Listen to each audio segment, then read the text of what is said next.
వాళ్ళ మొత్తం జరిగినవన్నీ చంద్రబాబు నాయుడు గారు ముఖ్యమంత్రిగా ఉన్నప్పుడే జరిగాయి. వాళ్ళ తాతగారి హత్య చంద్రబాబు నాయుడు గారు ఉన్నప్పుడే జరిగాయి. తర్వాత వాళ్ళ నాన్నగారు చంద్రబాబు నాయుడు గారు చెప్పిన తర్వాతనే, అంటే నువ్వు ఎట్లా అసెంబ్లీకి వస్తావు చూస్తాను అన్న తర్వాత 3 రోజులకే చచ్చిపోయాడని చెప్పాడు. వివేకానంద రెడ్డి గారు అప్పుడు చంద్రబాబు నాయుడే ముఖ్యమంత్రిగా ఉన్నాడని చెప్పాడు. ఇంకా చాలా ఏది మాట్లాడినా చంద్రబాబు నాయుడు అంటే చంద్రబాబు నాయుడిది హత్యా రాజకీయాలు చేస్తాడు, చంద్రబాబు నాయుడిది రక్త చరిత్ర, లేకపోతే ఇంకో చరిత్ర నాకు మాత్రం ఏం తెలియదు అని చెప్పే ఒక ఇంప్రెషన్ క్రియేట్ చేయడం కోసం చాలా శతవిధాల ప్రయత్నం చేశాడు. దీనికి సంబంధించి టీడీపీ వైపు నుంచి మీ ఆర్గ్యుమెంట్ ఏంటి? స్ట్రైట్. గుడ్ ఈవినింగ్ వెంకటకృష్ణ గారు, అట్లాగే తోటి ప్యానలిస్టులు పెద్దలందరికీ నమస్తే. నాకంటే ముందు మాట్లాడిన పార్థసారథి గారు కానీ తులసిరెడ్డి గారు కానీ మన అందరికంటే ఎక్కువ తెలిసినటువంటి ఆ విషయాల మీద పర్టికులర్ గా వాళ్ళిద్దరికంటే ఎక్కువ ఏం తెలియదు. అందుకనే మిమ్మల్ని స్పెక్టేటర్ గా వచ్చి వాళ్ళిద్దరే ఎక్కువగా ఇది చేసుకున్నాను నేను. ఎస్, ఎందుకంటే వాళ్ళు ప్రత్యక్ష సాక్షులు. 50 ఏండ్ల చరిత్ర, వాళ్ళ అరాచకానికి, వాళ్ళ ఘోర కలికి వాళ్ళిద్దరు ప్రత్యక్ష సాక్షులు, బాధితులు. అన్ని వాళ్ళు అన్ని రకాలుగా మిక్సర్ లోనో గ్రైండర్ లో కలిపితే వచ్చేటువంటి అవుట్కమ్ వాళ్ళిద్దరి దగ్గర నుంచి వస్తుంది. ఇప్పుడు పార్థసారథి గారి గురించి నాకు 30 ఏళ్ల ముందే తెలుసు, అంటే అప్పుడు జస్ట్ యంగ్స్టర్. తులసిరెడ్డి గారి గురించి కూడా 20-30 ఏళ్ళ నుంచి తెలుసు. అప్పుడు పేపర్లో చదవటము వినటము తప్ప, దాని తర్వాత లేటర్ గా కొంత మెచ్యూర్డ్ అయిన తర్వాత వాళ్ళ అరాచకాల గురించి తెలిసినప్పుడు, లేదంటే తులసిరెడ్డి గారితో పర్సనల్ గా మాట్లాడినప్పుడు, ఆయన అనుభవాల గురించి షేర్ చేసేటప్పుడు, టీవీలో మాట్లాడేటప్పుడు, పార్థసారథి గారు యూట్యూబ్ ఛానల్స్ కి ఇంటర్వ్యూలు ఇచ్చేటప్పుడు చేసినప్పుడు అది మనం ఒకసారి ఇమాజిన్ చేసుకోవచ్చు. కానీ నాకు తెలిసిన విషయాలు కొన్ని ఉన్నాయి. నాకు తెలిసిన విషయాలు, నేను చూసిన విషయాలు కాదు, తెలిసిన విషయాలు. పార్థసారథి గారికి తెలుసు, తులసిరెడ్డి గారికి తెలుసు. రాజారెడ్డి చనిపోయిన రోజు దాదాపు 6 నుంచి 11 రోజులు పైన, ఆల్మోస్ట్ ఆ మంత్ అంతా అనుకోండి, ఊర్లలో జాతరలు చేసినారు. ఊర్లలో వాళ్ళ విలేజెస్ లో, ఎఫెక్టెడ్ విలేజెస్ లో పొటేళ్లు కోసుకున్నారు, మేకలు కోసుకున్నారు, కోళ్లు కోసుకున్నారు. ఆనందంతో కాదని చెప్పండి పార్థసారథి గారితో, అంటే తులసిరెడ్డి గారితో. ఆడవాళ్ళు చాలా మంది అప్పటి వరకు కొప్పు ఇవ్వకుండా, మా రాయలసీమలో ఒక పద్ధతి ఉన్నది ఏంటంటే, ఒకరి మీద ఎవడైనా శపథం చేస్తే, ముఖ్యంగా ఆడవాళ్ళు కొప్పేయరు, జుట్టు కట్టరు. పగవాడిని చంపేంత వరకు మేము జుట్టేమో అని చెప్పి ఆనబెట్టుకుంటారు. అట్లాగా ఆడవాళ్ళు కొప్పేయని వాళ్ళంతా కూడా స్నానాలు చేసి, అప్పటి వరకు మంగళసూత్రం కూడా తినేవాళ్ళు అంతా కూడా ఆ రోజు మంగళసూత్రం తీసేసి, ఆ రోజు ముండ మోసి, ఆ రోజు కొప్పు కట్టిన ఆడవాళ్ళు మా ప్రాంతంలో కొన్ని వందల మంది ఉన్నారు. ఆ రోజు పండగలు చేసుకున్నారు, జాతరలు చేసుకున్నారు, కిరణాలు చేసుకున్నారు, గొర్రెలు, పొట్టేళ్లు, మేకలు, కోళ్లు కోసుకున్నారు, ఇంటి ముందు అలికినారు, ముగ్గులు పెట్టారు, పండగ చేసుకున్నారు. అది రాజారెడ్డి చరిత్ర. ఇదే రాజారెడ్డి కొడుకును ముఖ్యమంత్రి చేయడానికి చెన్నారెడ్డి పీరియడ్ లో పాత బస్సులో అల్లర్లు సృష్టించాడు అనేది విషయం అందరికీ తెలుసు.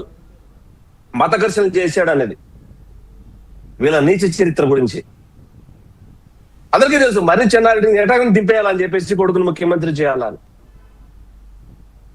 నేను చెప్తాను, నా పర్సనల్ ఇన్సిడెంట్ చెప్తాను. నేను 1993లో నేను ఒక జర్నలిస్ట్ గా ఎంటర్ అయ్యా. కెరీర్ మొదలు పెట్టిన టయానికి, అంటే అంతకుముందు 2 ఏళ్ళు, తర్వాత ఒక టీవీ ఛానల్, ప్రముఖ టీవీ ఛానల్ వచ్చింది కొత్తగా ఆంధ్రప్రదేశ్ లో. నాకు ఒక పని మీద పులివెందులకు వెళ్ళమన్నారు.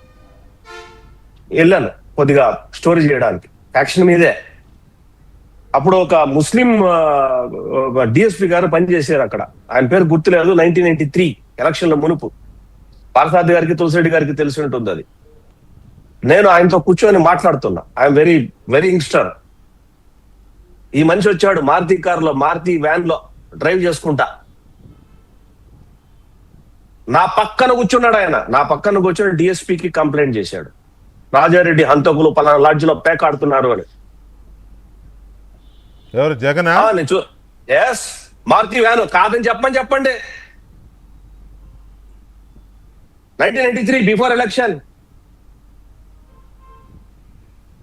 మారుతి వ్యాన్ అప్పట్లో 50,000 అది. ఇది ఏదో ఆయన ఏదో ఓ పెద్ద శాంతి కాముడుగా, ప్రపంచ శాంతి దూతగా, మరో శాంతి దూతగా కేఏపాల్ ప్లేస్ రీప్లేస్ అవుతాడేమో నాకు తెలియదు, కానీ మావిగానే అనే మాట తీసుకొని వచ్చి ఏమి రీప్లేస్ అవుతాడు నాకు తెలియదు, కానీ ఏమి ఈయన వీళ్ళ ఫ్యామిలీ చరిత్ర ఆయన చెప్పేంత ఘనమైతే ఊర్లలో కుక్కలు తప్ప, గాడులు తప్ప మిగతా ప్రతి జీవిని కోసారు, ప్రతి విలేజ్ లో ప్రతి ఇంట్లో కోసినారు. కడప జిల్లాలో, చిత్తూరు జిల్లాలో, కర్నూలు జిల్లాలో, అనంతపురం జిల్లాలో. బాంబుల శివారెడ్డి, ఆయన పేరే బాంబుల శివారెడ్డి అని పేరు పెట్టినారు. ఎవరు? మన జమ్మల మడుగు ఆయన వాళ్ళ ఫాదర్, వాళ్ళ అన్న, ఇప్పుడు ఎమ్మెల్సీ గారు ఉన్నారు. ఆయన హైదరాబాద్ లో ఆయన చంపించింది ఎవరు? పెళ్లికి పోయి వస్తుంటే నేను అప్పుడు కరెక్ట్ గా డిగ్రీ ఫస్ట్ ఇయర్ అప్పుడు మొబైల్ ఫోన్లు ఏం లేవు. మేము ఒక ఫెస్టివల్ రోజు, ఆ రోజు ఫెస్టివల్ శనివారం అనుకుంటా, ఆ రోజు శ్రావణ శుక్రవారమో శ్రావణ శనివారమో, సబ్జెక్ట్ కరెక్ట్ పాలసాది గారు చెప్పాలి.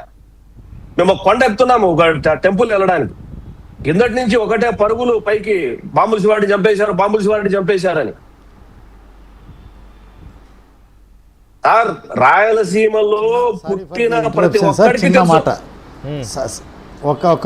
ఒక్క మాట సార్, దాంట్లో continuation. Sorry for the interruption. ఒక్క మాట. ఆ రోజు ఏం జరిగిందంటే, అక్కడ గుండ్లకుంట శివారెడ్డిని రాజశేఖర రెడ్డి కుటుంబం ఎదుర్కోలేక దేవగుడి సోదరులను ఆయనకు వ్యతిరేకంగా పెట్టినారు. ఉంటే ఉంటారు, పోతే పోతారని. దేవగుడి సోదరులు శివారెడ్డిని ఎదుర్కోవడంలో రాజశేఖర రెడ్డి విఫలమై వీళ్ళని ఎగదోసినాడు. చేసిందంతా వెనక నుంచి రాజశేఖర రెడ్డి చేత కాక వాళ్ళ తండ్రికి ఒకసారి ఎలక్షన్లలో దౌర్జన్యం చేయని పోయింటే ఒక రూములో వేసి రాయారెడ్డిని బంధించినారు. ఆ అక్కస పెట్టుకొని ఈ దేవగుడలను ముందుకు తోసినారు. ఉంటే ఉంటారు, పోతే పోతారని. అది జరిగింది ఆడ. చేసి వెనక నుంచి చేసిన ప్రయత్నం అంతా రాజశేఖర రెడ్డి, రాయారెడ్డి వీళ్ళే శివారెడ్డి కేసులో. సాగర్ మీరు కంక్లూడ్ చేయండి. అయితే ఈయన చరిత్ర, నేను మంచివాడిని కాబట్టి, ఎవడు చెప్పాడు నువ్వు మంచివాడని? బంచి బోర్డు వేసుకో జగన్మోహన్ రెడ్డి, నేను మంచివాడిని, మెడలో బోర్డు వేసుకో, చదువుతారు మంచివాడివి అని. అది తప్ప బోర్డు వేసుకుంటే ఎట్లా నమ్ముతారు? అసలు నమ్మరు. నేను అదే చెప్తా. ఆయన బోర్డు వేసుకుంటే ఏమన్నా నువ్వు ఇతను మంచివాడు అనాలి తప్ప, మంచివాడు అన్నా తర్వాత విషయం. ఈయన వదిలేశాడా? ఏది హంతకులను వదిలేశాడా? వదల్లా. మీ నాయన ముఖ్యమంత్రి కావాలని అసాధ్యంకు, లేకపోతే తులసిరెడ్డి గారికి ఏమైనా తెలియకేం కాదు. నేను చెప్పే విషయాలన్నీ అన్ని తెలుసు వాళ్ళిద్దరికి. వాళ్ళకనే తెలియదు, వాళ్ళు అక్కడ అంతా అయితే ఆ రోజు చంద్రబాబు నాయుడు గారు పరిపాలన దిగేసిన తర్వాత, ఉమేష్ చంద్ర గారి సంఘటన తర్వాత, ఉమేష్ చంద్ర గారి ఎలక్షన్ ఇందాక మన పారసారథి గారు చెప్పారు జస్ట్ టెక్నికల్ గా గెలిచాడని. ఆ రోజు చెప్తున్నా, మీ నాయన కాల్చేస్తానంటే ఉమేష్ చంద్ర మీ నాయన మీద రివాల్వర్ పెట్టాడా లేదా?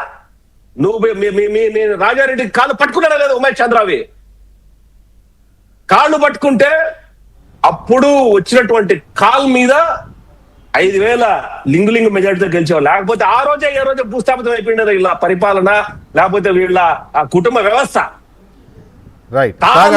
ఉమేష్ చంద్రవి. సాగర్ ఒక్క నిమిషం. తులసిరెడ్డి గారు, ఇప్పుడు ఏ రాజకీయ